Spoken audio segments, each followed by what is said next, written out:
The flames roared high into the night sky, turning golden wheat into black ash within minutes. The fire crackled with a merciless hunger, devouring not only the crops but also years of backbreaking labor and sacrifice.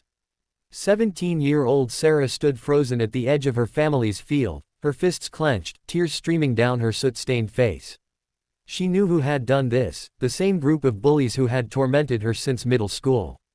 But this time, they had gone too far. They hadn't just picked on her, they had destroyed her family's livelihood. Sarah was a farm girl through and through, calloused hands, sunburnt skin, and a strength that came from carrying hay bales before sunrise and milking cows before breakfast. Her father had passed away 3 years ago, leaving her and her mother to manage the farm on their own. Every harvest mattered. Every dollar made the difference between survival and losing their land. The bullies thought it was just a cruel prank, but to Sarah, it was a declaration of war. The ringleader, Brad, had always been jealous of her grit. He and his buddies mocked her patched clothes, her muddy boots, and the way she chose hard work over popularity. They called her, farm rat, and, hey girl. But Sarah was done being their victim. As she watched her mother collapse to her knees, sobbing in the glow of the fire, something inside her hardened. She wasn't just a farm girl anymore. She was going to be a hunter. What those bullies didn't know was that Sarah's father, before he passed, had been a ranger, a man who knew how to track, how to move silently in the woods, how to survive when the odds were stacked against him. He had taught Sarah everything he knew, turning their farm into a training ground.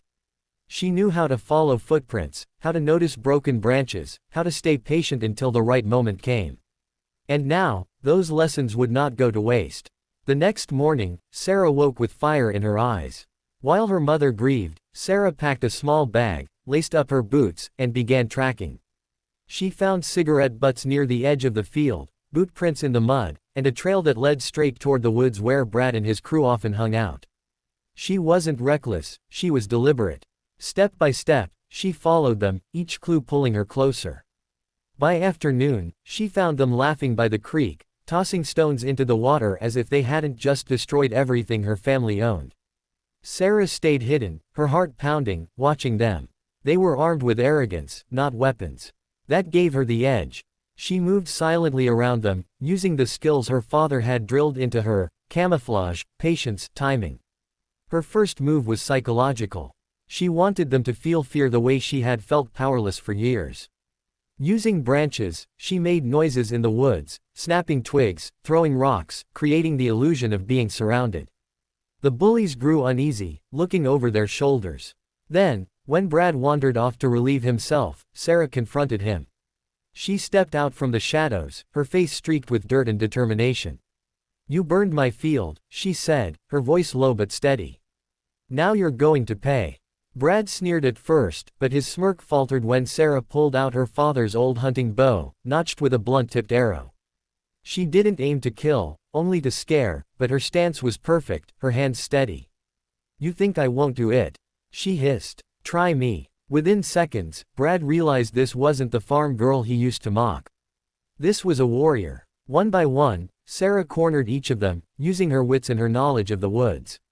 She set small traps, blocked their escape routes, and forced them together. Fear replaced arrogance as they realized they were outmatched. By the time the sun dipped low, the bullies were huddled, wide-eyed and shaking, while Sarah stood tall before them.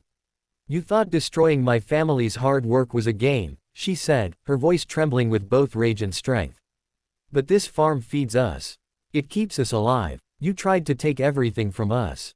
Now you'll fix what you broke."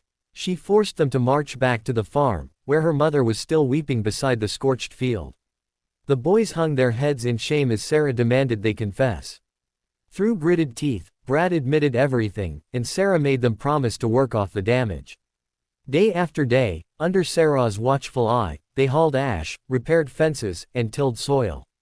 They felt the blistering sun, the aching backs, the exhaustion of farm life. They felt the weight of what they had destroyed. At first, they grumbled and cursed, but slowly, something changed. They saw Sarah's relentless drive, how she refused to give up despite the loss. They saw her mother's quiet resilience, planting seeds in scorched earth with trembling hands. By the end of the summer, the bullies weren't laughing anymore. Some even started respecting her. Brad, though still proud, could no longer deny her strength.